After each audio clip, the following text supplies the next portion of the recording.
here today on the Vibe and Sesh Podcast with Ethan, better known as EPG, hailing from Massachusetts, now currently living on the West Coast. It's great to have you today, Ethan. Appreciate you spending some time with us. No doubt. Yeah, no, I'm happy to be here. I've kind of always thought about doing podcasts and stuff, but kind of been a tough thing to get involved with because nobody, at least that had invited me yet, had been doing it so professionally and stuff. So yeah, happy to definitely. be here. We appreciate that. So let's kick it all the way back to the beginning. When did you first get started with marijuana and weed? Were you smoking your whole life? I'd say probably 13, 14 is when I first got introduced to it, kind of beginning of high school. I had, older brothers who smoked and stuff. And kind of, right at the beginning, I was like, oh, I'll do this every once in a while. I like it, but I don't want to do it too much. And then a month went by and I was like, wholesale, this is what I'm into. Awesome.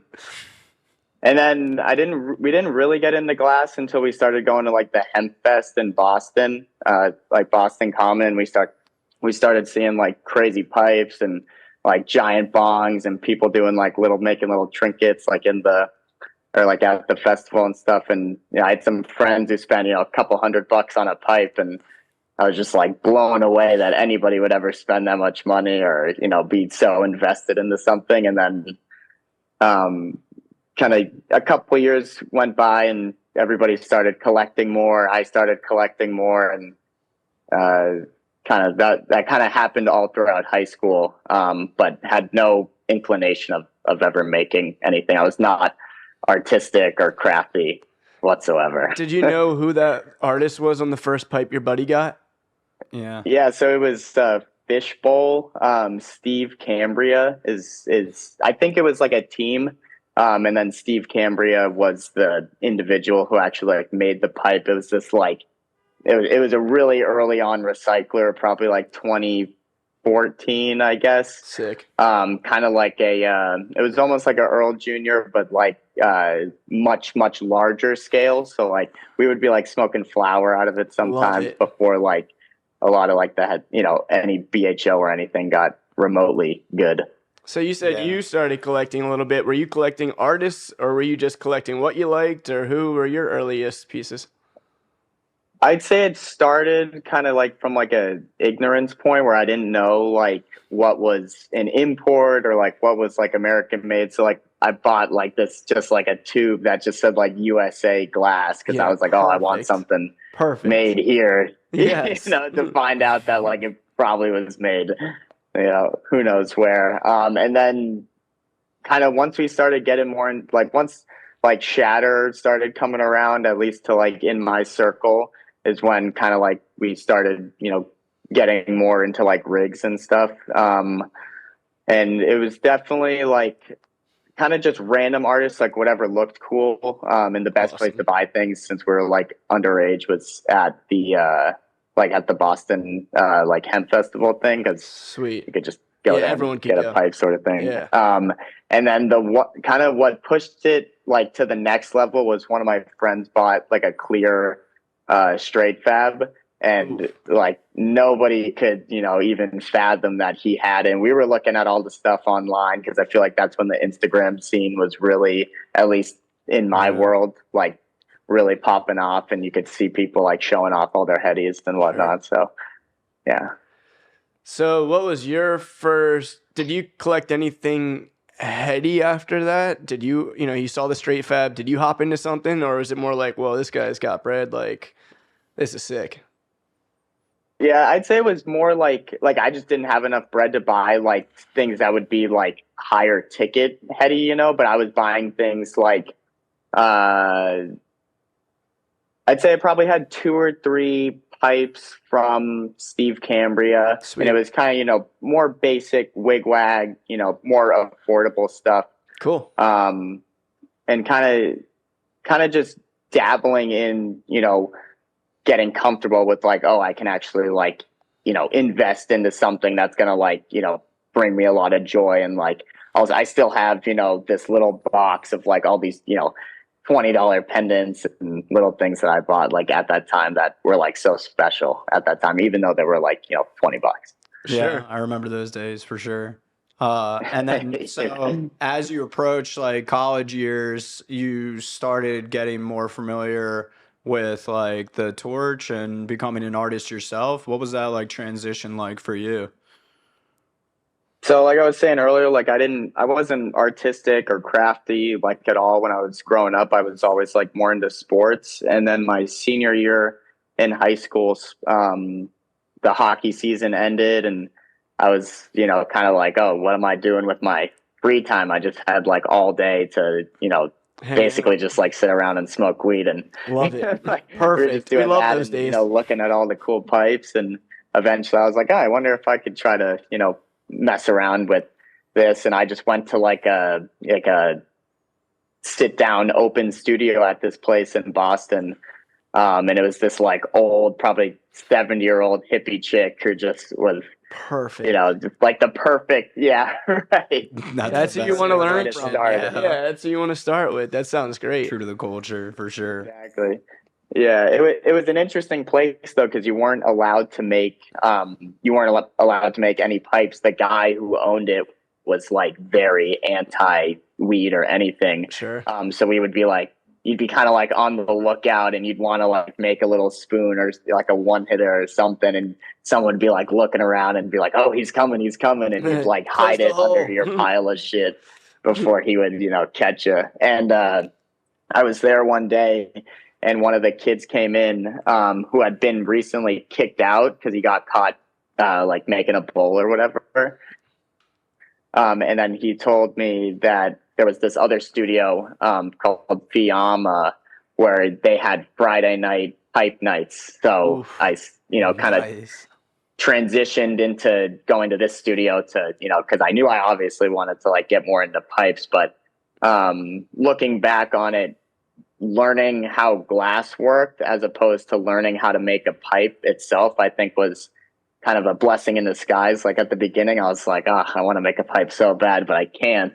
But I'm grateful that I learned like how to manipulate the glass and all that thing, as opposed to just making the pipe. Cause now I feel like I can make anything, So were those like original things that you were making, was that all soft glass, or were you working with Boro initially then right off the bat?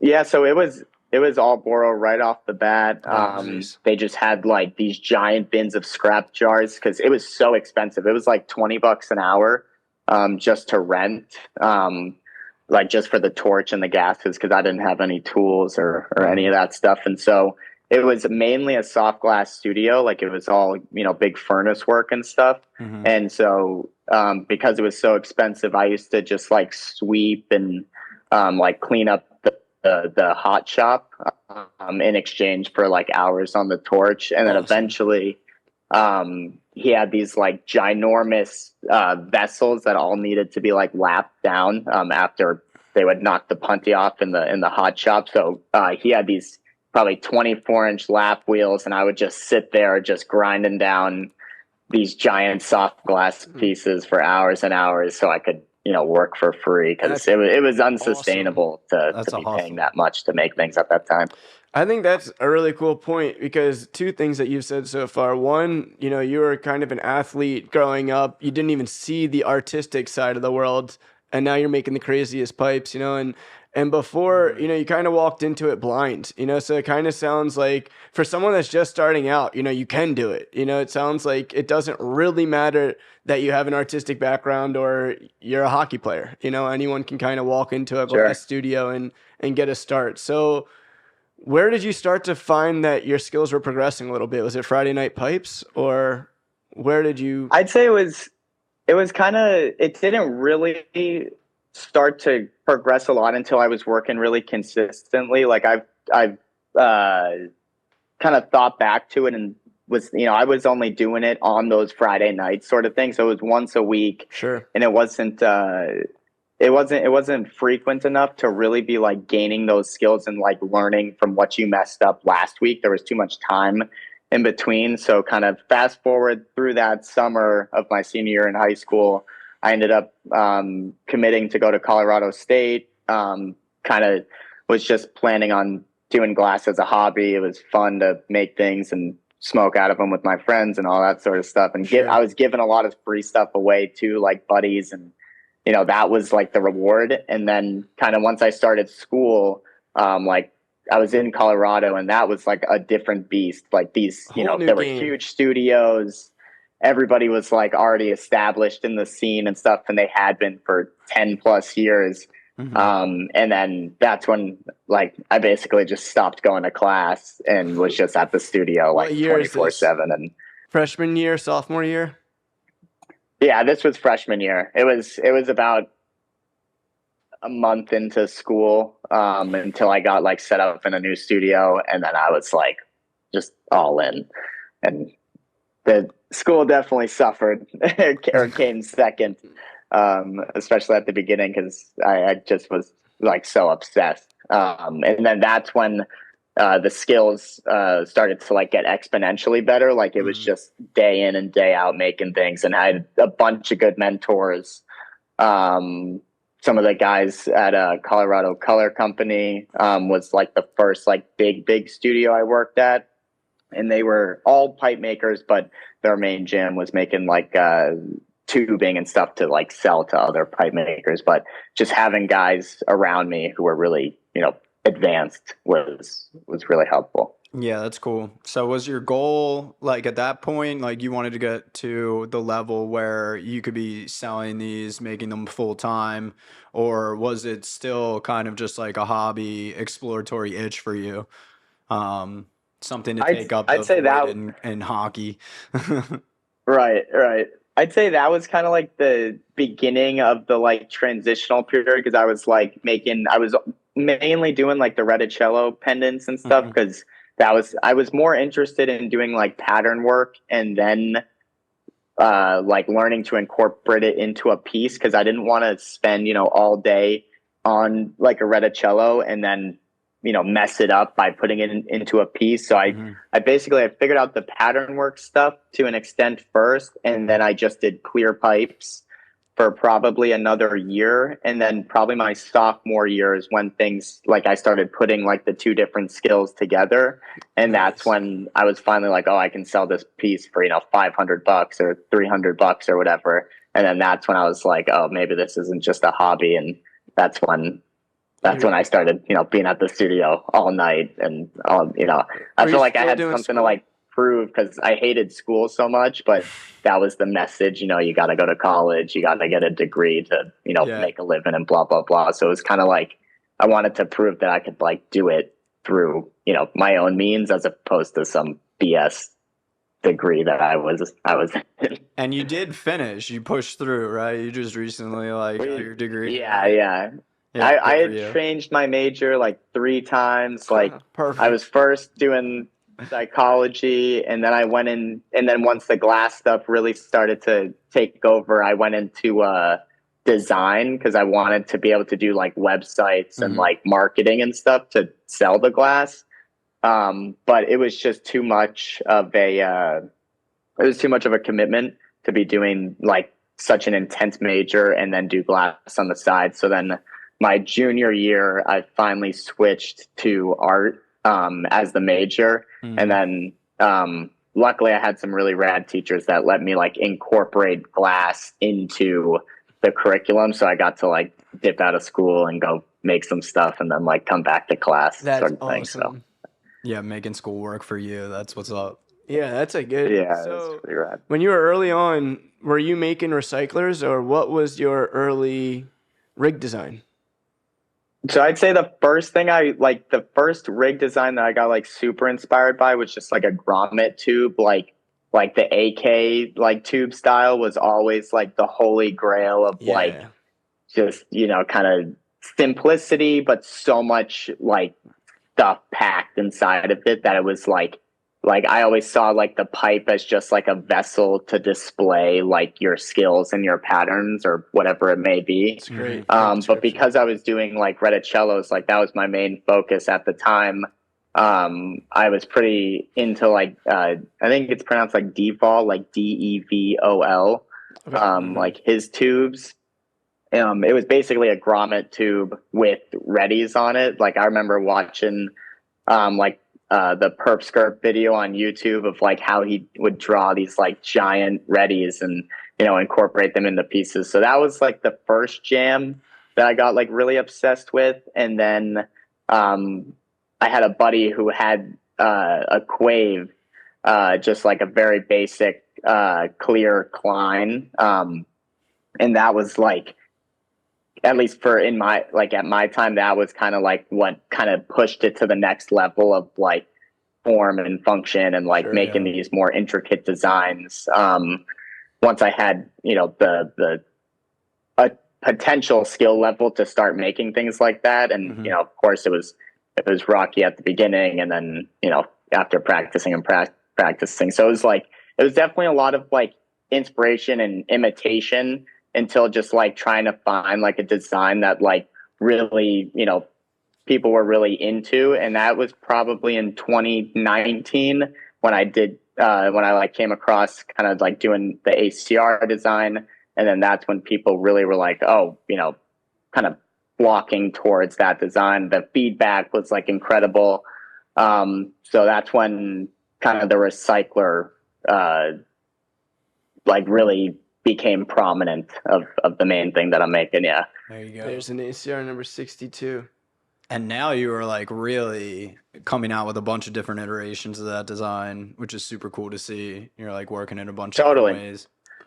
Yeah, I mean, there, you know, I did kind of like trial and error of like, you know, what was it, you know, people into, and then what could I, you know, put a spin on it to like make it my own and try to make it unique, and how could I incorporate the pattern work. Yeah, it was basically just trying to, you know, inspiration from everything that was around me, seeing what people liked, seeing what I liked, you know, and trying to make a piece that I would enjoy myself.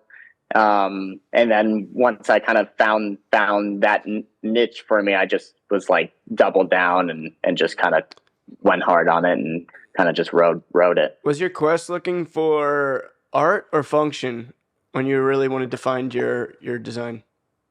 I was kind of like 1 foot in and 1 foot out. Like I was like, I never felt like artistic. I felt more like craftsman. Like I was just trying to make the cleanest shaped, you know, pipe that was like maximum for functionality. And then I had my other foot in the pattern work and was just trying to, you know, get my skills to the point where I was comfortable spending a week on a piece and incorporating a bunch of reticellos like into the ACR design. And I'd say that was like the first time that I felt like, oh, this is like kind of more artistic, as opposed to just like, you know, equating myself to like a woodworker, like a metal worker or something like that, where it's like more craft heavy, you know, at least some.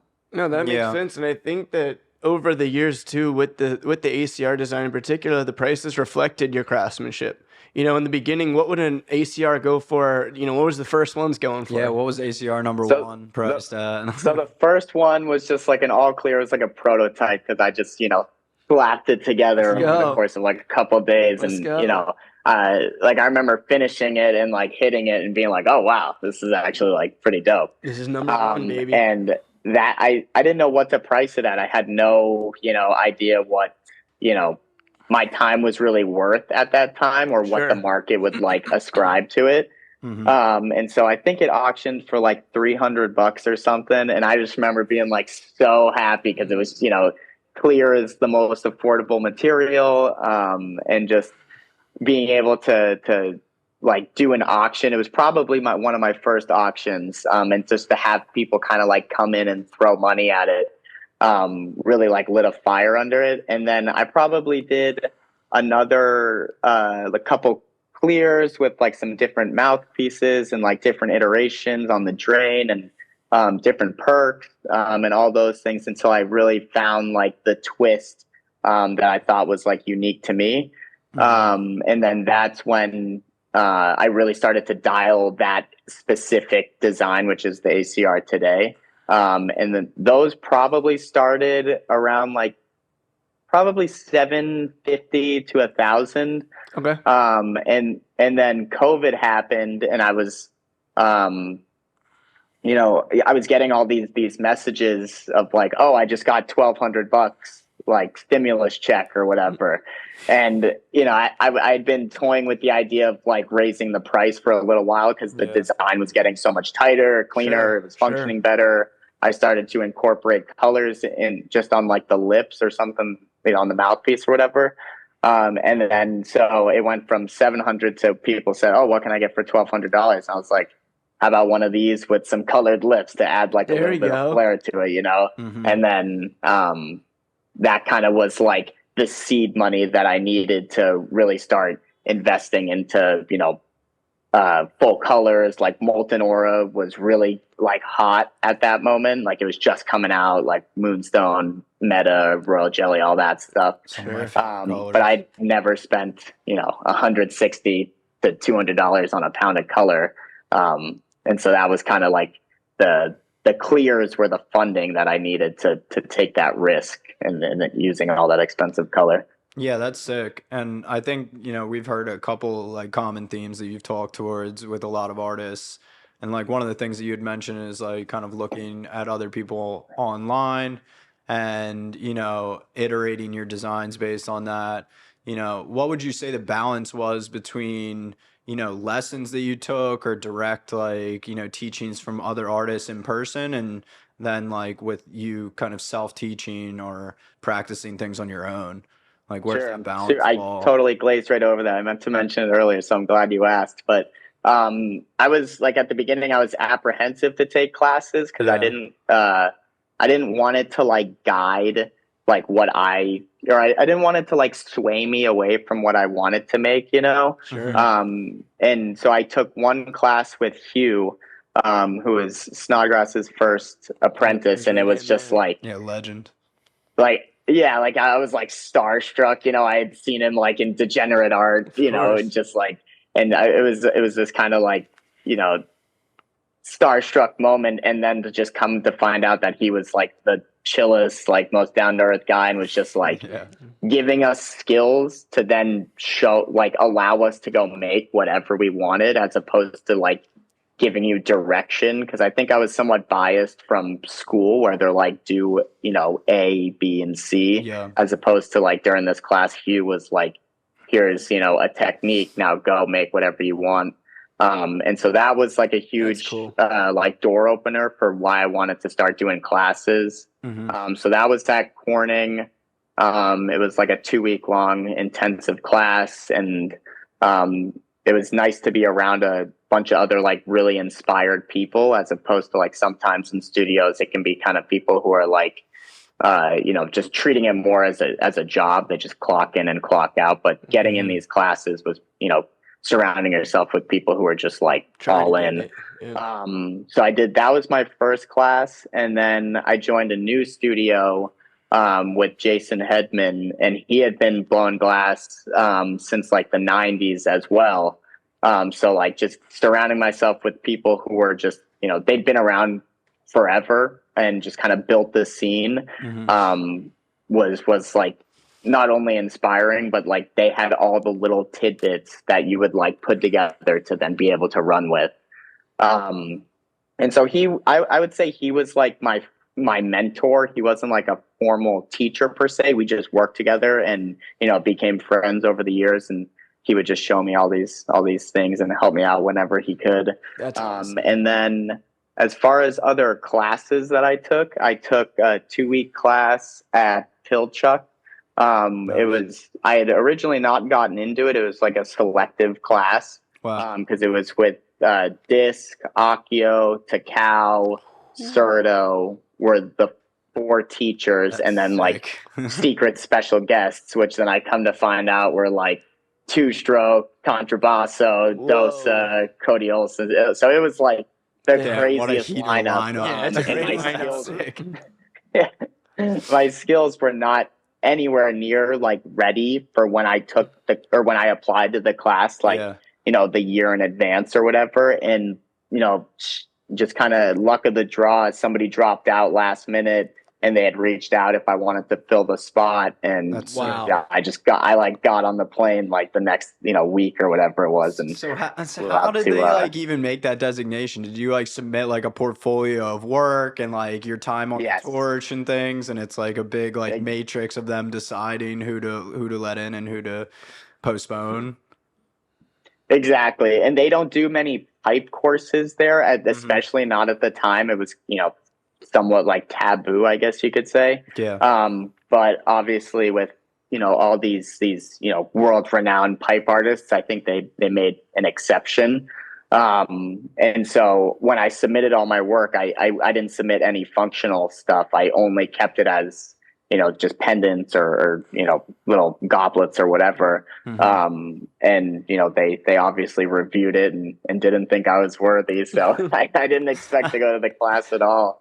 But I'd say that was one of like the most, like just changing experiences, because I got to see how like the next level of artists was working. And there was a lot of like classmates in the class who were already, pretty prominent in the scene making recyclers. It was like Haps, Tron, Credo. There was probably another 5 to 10 people who were, Hitters. really, far beyond my skill level. So not only getting to learn from the teacher, but getting to learn from like the other students in the class was something that I wasn't anticipating about. But, Right. I could not recommend taking classes more. You're going to learn from the teacher and from the other students. And what year was that? Just to like kind of give us a new baseline on the timeline. We've been jumping around. These are all good stories, though. Yeah, true. That was probably 2018, I want to say. That's So that was like before I was getting into like recyclers or anything. So like I said, it was like the class itself was far beyond my skill level at the time, but all that knowledge that they dropped had kind of just got like stored, and then I was able to like regurgitate it later on. And like I'm still realizing like to this day how important like some of the techniques that they showed in that class and how they like pertain to like doing like milli work or like using different flame characteristics for different patterns and different colors, and just like all these things that at the time they kind of just like I kind of glazed over. Yeah, I didn't really think they were going to be beneficial, but they were. Yeah, that's sick. So you were surrounded by so many talented artists. We're going back to the ACRs here. When did you start to tap into this network of people you've been surrounded by and collab with somebody? When was your first collab on the ACRs? Mm-hmm. I want to say the first collaboration was with Blueberry on the ACRs. I want to say it was like number 20, something like that. Like, so for at least at the beginning, I was kind of like hyper obsessed with like the rounded numbers. Like I wanted number 10 to be like the absolute best piece, I had made in the series. And then when 20 came along, I was like, okay, it's like time for a collaboration. And I was, just it was kind of just a shot in the dark. Like I had a friend who had collected Blueberry's work when I was like in high school and stuff. And so I kind of had this like, open door, 1 degree affiliation, kind of thing where I felt somewhat comfortable to reach out, and I did. And I was grateful that he was down. And that was kind of like the encouragement I needed to be able to reach out to these guys who I, thought so highly of, and, kind of shoot your shot. And you dropped that at your first show then too. Was Stoked? Is that the one? So that was the second one that I did, because the first one went so well that I was grateful that he was willing to do it again. So the first one was kind of like the first intro to getting comfortable with like working with other people's prep and stuff, and then kind of fast forward about probably a year from that point was the first Stoke show, which I wanted to do almost all collaborations. And so work kind of to tie back to CJ's question was like when I started working with Stoke, they were able to make those connections for me, because I wasn't super confident about reaching out. And, I was nervous to use other people's work. And, just kind of, nervous about them, not trusting me with their intense, pattern work sort of Yeah. thing. Sure. I think But there's like a level of fortunately, respect too, and like the legacy and the way that the industry kind of works. Like you kind of talked about like a whole other generation of artists at that Pilchuck class, and then you're kind of coming in as a newer artist is definitely daunting for sure. right. But you even gave a little Yeah. demo and drew out some Ready at that Stoke show too. Let's talk about that for a second. Yeah. So you were killing it by yourself, right? You were able to sell direct, no problem. Stoked is probably one of the best shops in the country. What made you decide that you wanted to do a show? Why go away from the direct sales? Why do a show?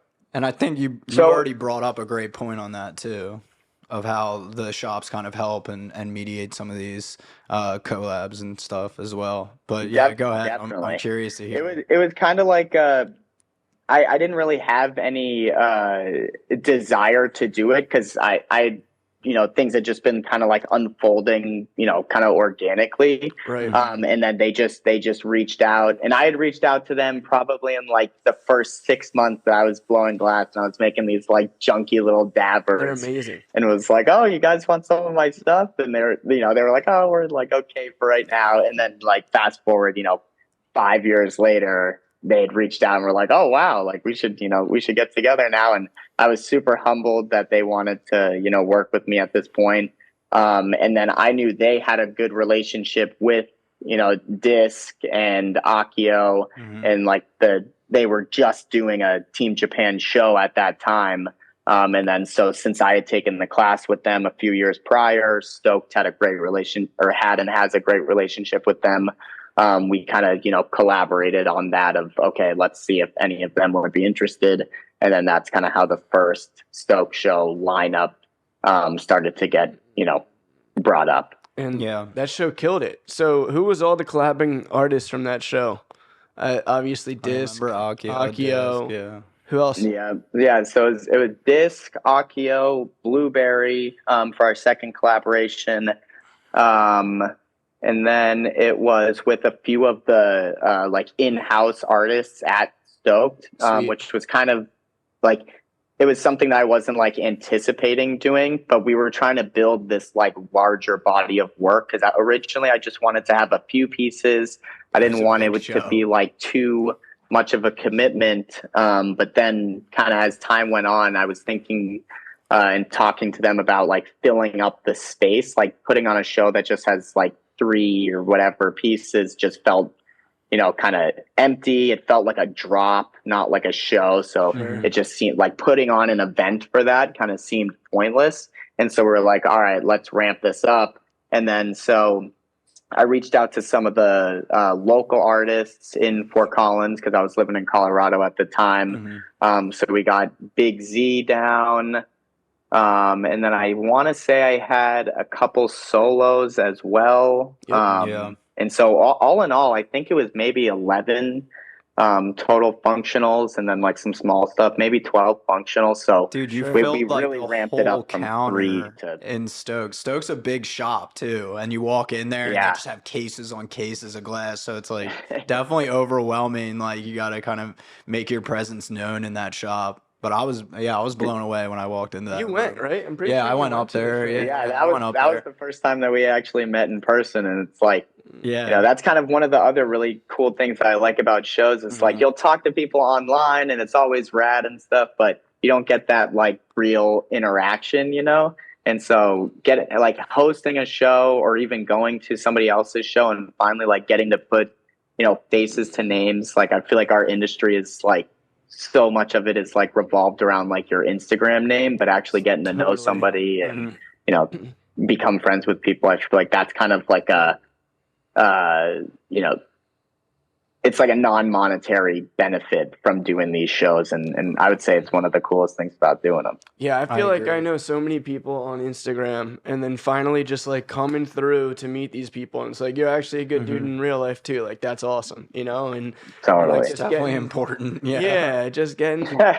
And I met your dad at that show, and like it was like pretty awesome to see his reaction too. It was like wholesome as fuck, watching him see everyone coming out and supporting between you and your full body of work, and you pretty much sold out that show, right? Almost everything. Yeah, that, all the like little yeah, that one, accessories I and think stuff. everything sold out.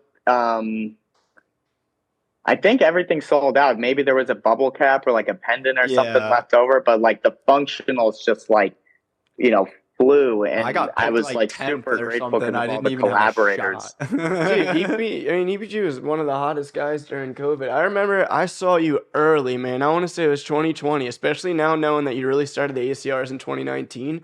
I just remember looking at your pipes and telling John, like, dude, this guy can throw that tornado straight down the tube. And Yeah. I was like, as far as restriction, like, that is perfect, bro. Like, you had your middle chamber dialed in super thin, and the way that your tornado would vortex through the pipes would just go straight fucking down. And I was like, I have been searching for this. And that's when I reached out to you, and you're like, yeah, man, I got a list. And I was like, cool, I'll join that list. But I remember then it was like another couple months until I was up, and then we designed this beauty. Rainbow ready, crushed opal lip wraps. Like we were going the distance on this guy, bro. I was so stoked. I think this is early 2021. I want to Yeah, say. it was like right around the end of 2020 and early 2021 because I remember I made it at my brother's place in Montana because I was just Yes. like holding out there because COVID was all, Yes. sketchy or whatever. And so I was just hanging out there for like 6 weeks, and that's when I made that. But I think it kind of like what you touched on with how like we designed it together. Like I Yeah. think that Yes. was like a big part of kind of just what organically happened of just like I was more interested in doing like the one-on-one connection with like the collectors and stuff, Right. and being open to doing custom work where is kind of what people seemed like they were longing for. We had a And great so that thing was kind of going. I mean, you told me like, what do you want on the base? What do you want here? You had everything priced out too. You want it ready on the bottom. It's gonna be this much. You want this done. I thought it was fantastic. And then your level of detail. You redid this bottom ready 3 times, bro. I don't know if you remember that, but you're like, Oh, dude, definitely no, do. I'm Of course not. he remembers I that. am not sending you one that is not perfect. He's like, I was "This like, motherfucker." let's go. Let's go. I just remember, because, man, the attention to detail is super important, especially once you get up on the higher dollar items. You really, as a collector, expect the work to be at the level of what you're paying for, and I think Yeah. that you Sure. did a great job of making the consumer feel really special. What do you want here? What do you want the neck? What do you want you would do whatever they wanted, which I thought was awesome, and the piece came out perfect and it functioned perfect. So fast forward, I think a couple of years later, I finally met you at DFO. That was what, 2022, maybe? 23? Yeah. No, it was 22, I think. Yeah, we went out there. Yeah, man. Yeah, and It's Go ahead. awesome. Finally, again, getting to connect, see like the name to the face off of the gram. Obviously, we've done a couple of Instagram lives, but again, that in-person connection is just super special. And there's like, I agree. And there wasn't I feel like most artists like kind of start out and they work the relationships with the shop, and you took kind of a different path, which is, probably going back to what you said, you didn't want to be kind of over influenced by how other people do things. And, in our eyes, I think that you've managed that collector, shop, and artist balance, as well or better than, some people in the past. Do you have anything kind of to say about that, or any advice to give on like how to maintain that balance, and especially like working with individuals and working off a list and trying to keep everyone happy? Like, I'm sure you have a lot of experience with, all of the things that you've done. What number ACR did you get up to as well? we're probably at 128. Let's go. Is what I just finished. But to go back to the like what you asked before, I'd say I was fortunate enough to get a lot of like really good advice from people that I was working with. And so I got a bunch of good advice of like how to do like kind of, client management, I guess, if that's what you want to call it. Sure. And I'd say the number one thing that I would pass on would just be like being kind of like vulnerable, like kind of just like knowing that the collector is not only spending a bunch of money, but like investing into, your next piece or next piece of equipment, or like just like your livelihood in general. And so not just doing your best not to, kind of just rush work out, like on CJ's piece, like where I had to redo like the ready like a couple times, like eventually having to redo things and like, just buying new materials and all that stuff, like started to get priced in to my work. Cause I was like, oh, I know I'm going to have to at least redo one of these patterns, or I'm going to have to like redo a neck or like whatever it may be. And so like kind of, I would say like the best piece of advice would just being like, try your best to like put yourself in the collector's shoes. Whether it be, getting back to people in messages, or, trying to make, if anything ever goes wrong, just doing your best to try to make it right.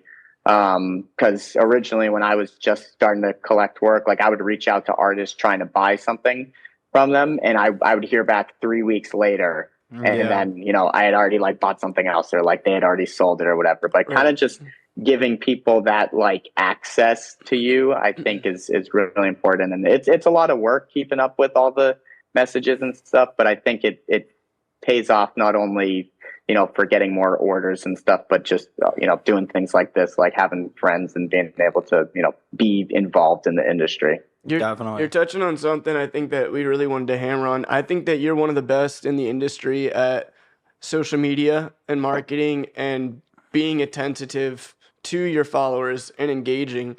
What advice do you have? Are you a one-man army? Do you have a team that helps you on social? Like, how are you able to be so on social and then so on the torch? Yeah, so basically, for the first number of years, it was all me. And then after, I'd say probably like a couple years ago, it was just so beyond like overwhelming. It was like hundreds and hundreds of messages a day. And at some point, I wasn't getting any work done.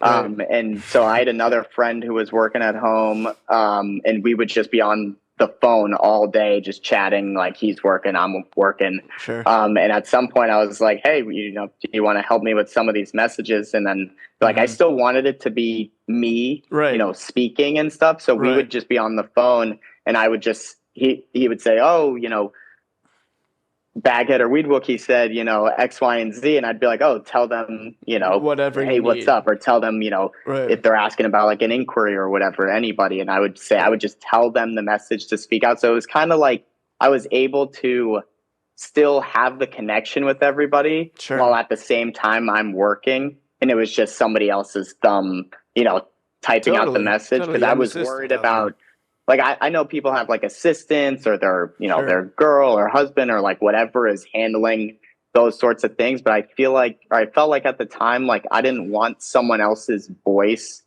to be like impersonating mine, or like speaking on their or speaking on my behalf in their, voice or whatever. I didn't want to lose that connection. Definitely. So that's pretty much how I've been able to, keep the personal relationship without spending, 8 hours on Instagram every single day.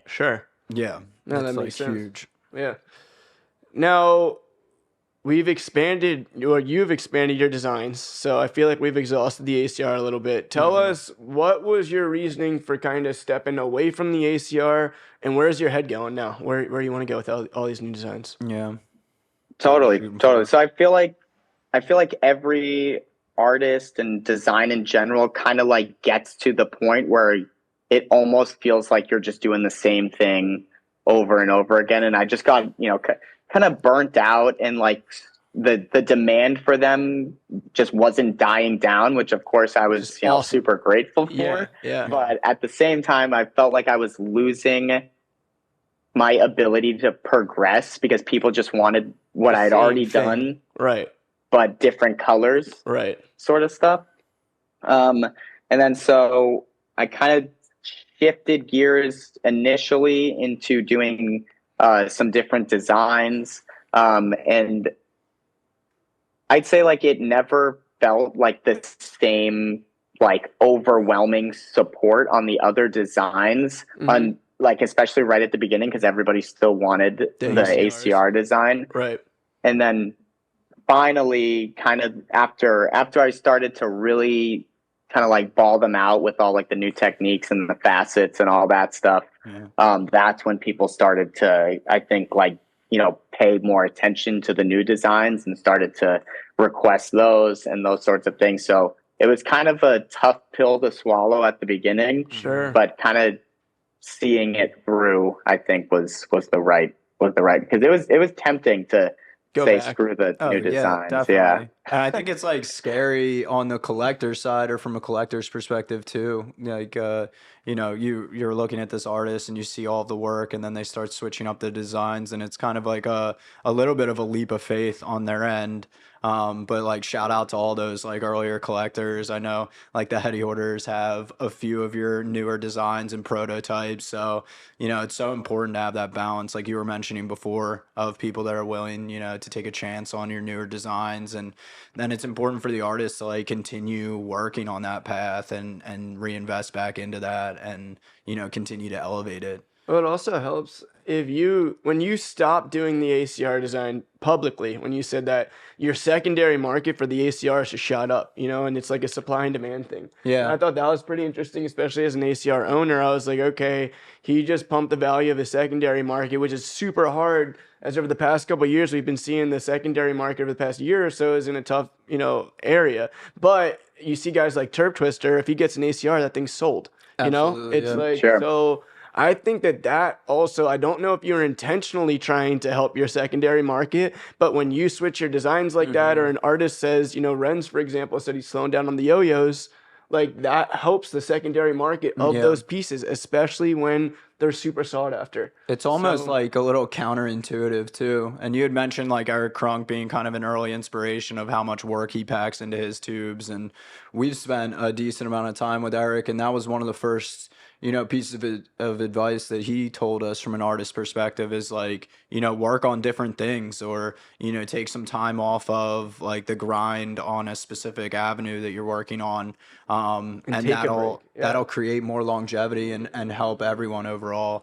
So it's interesting to see you take that path, and I'm really excited too. I know that you brought some sections and some prep to show us on camera as well, but to see you diving into the milli side of things, and I wanted to hear a little bit about, you know, how you took steps towards that, if you had learned from anyone specifically, or if it was just like trial and error, and where you're excited to take all of that work as well. Yeah, you're a ready guy. Totally. And now you're switching to milli. You know, it's like, what sparked that switch? What, did you see the market switching to milli, or I thought that's a good question. I'm big hype.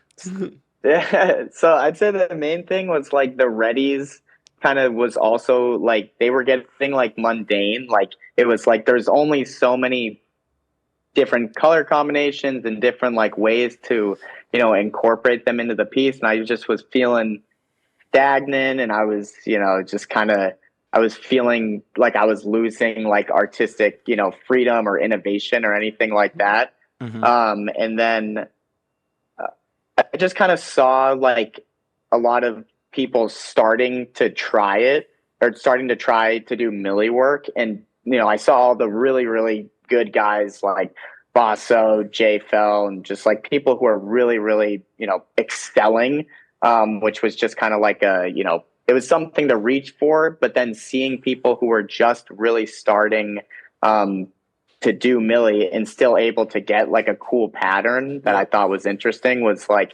definitely like made me willing to kind of get my foot in the door.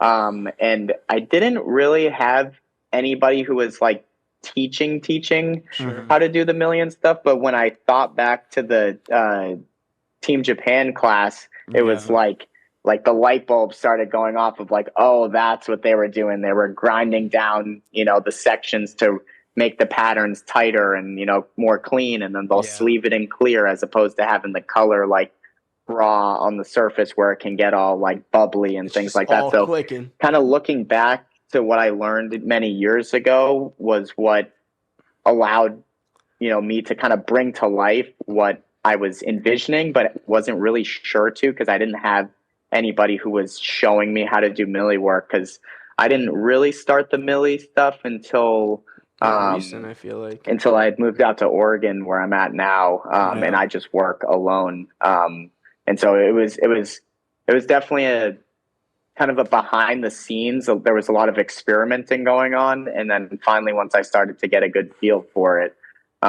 is when I started to really start sharing it. And then it kind of just what I think is the same with like most things in glass. It's like it's a kind of a slow start, and then it exponentially just starts getting better and better. And I feel like I'm kind of right in the middle of that. I Maybe you're on feel that like I got a long way to go with the Millie stuff. Every new post that you make, like I can see like The progression. pretty large step of progression. Yeah, definitely.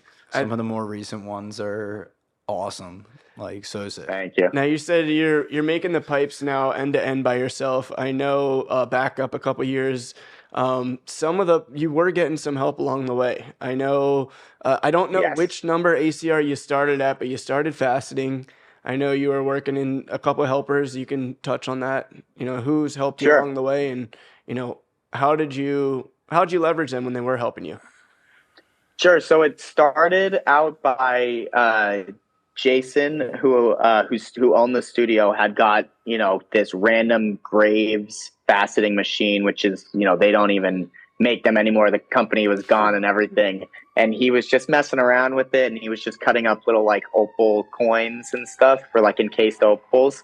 And then I would just buy them direct. Like he would cut it up because he was enjoying it so much, and I was just buying a pre-faceted marble. Sick. And then just throwing it on a piece, you know, just to kind of, you know, give it a little bit of extra flavor. Yeah.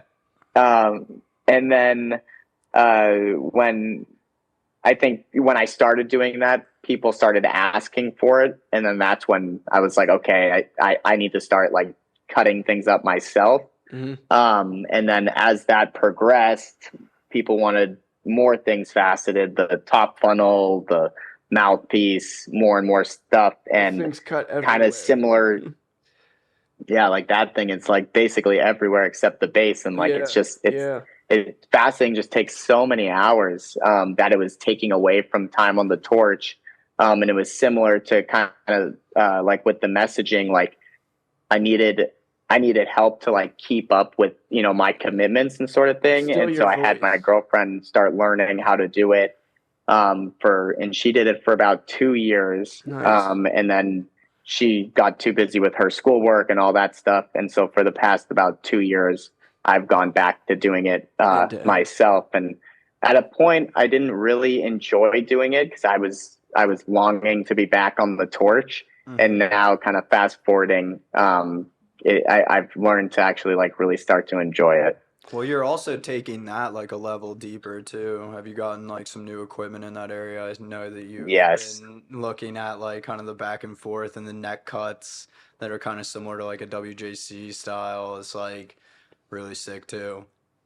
There's always like another layer to it, I feel like, you know. Yeah, there's definitely like levels to it, and after like seeing what WJC does like on his whole pieces, mm-hmm. it gave me a new inspiration or a new level of like appreciation, I guess I should say, for like how dedicated like and how much time like he puts into like those artifacts that just have mm-hmm. like the whole can is faceted. He'll go for months. Yeah. It was very like sobering when I started doing the concave cutting to see how long it takes, how expensive the materials are to do those cuts. Mm-hmm. I thought it was kind of going to be similar to regular faceting where you just sit down for a couple hours and, you know, you do your thing. But this is like days and days and days. And you go through all these different like levels of grittiness of the bits that like remove the material, and I just like couldn't believe how much more expensive they were as opposed to the materials that you need for regular faceting. Sure. And so it was kind of like one of those things where I jumped into it without really knowing what I was getting into, and then kind of had to take a step back and like, whoa. reconsider. That probably helped you a little bit though. If you knew what you were getting into, you might not have started to begin with. and I'm happy you did. I think it was for the best. Yeah. So I would say when we started this conversation, you sounded like you're more of an athlete than an artist. Not that they're mutually exclusive. Would you consider yourself now in your career an artist?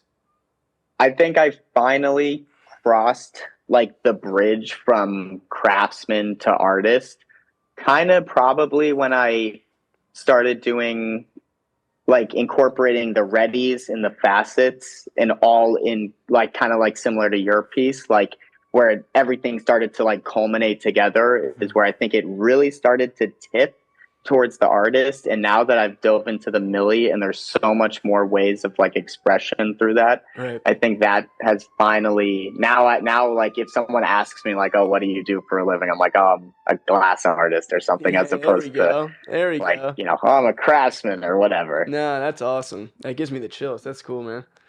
So I guess we're right about the hour mark here, man. It's been a fucking awesome podcast episode. We really appreciate you taking the time to get on with us. I guess one final question or point. Do you have anything else to tell people or any advice you have for people that are listening or anything for them to know about you, final remarks or final thoughts? Totally. I'd say advice would be I've been seeing lots of people talking about, you know, the market's tough and all that stuff. And I think the best advice would just be like, you know, do what you got to do to get by, and then just like keep, you know, trying your best to, you know, find like some self-expression and, you know, don't, you know, get too bogged down on it. I think, you know, everything goes in ebbs and flows, and, you know, for better or for worse, I think just kind of pushing forward and just, you know, find what you want to make and just keep making it. It's kind of the cliche saying like build it and they will come kind of thing. But I think just seeing things through, you know, will pay dividends in the future. So I'd say that would be the best piece of advice. No, that's great. That's and then spot on. things I'm looking forward to is going to Japan in 2 weeks to do some work. So we're trying to keep it, you know, somewhat low key, so I can, you know, surprise everybody with some cool stuff. But that's definitely what I'm looking forward to. Who you gonna be working with out there when you do go?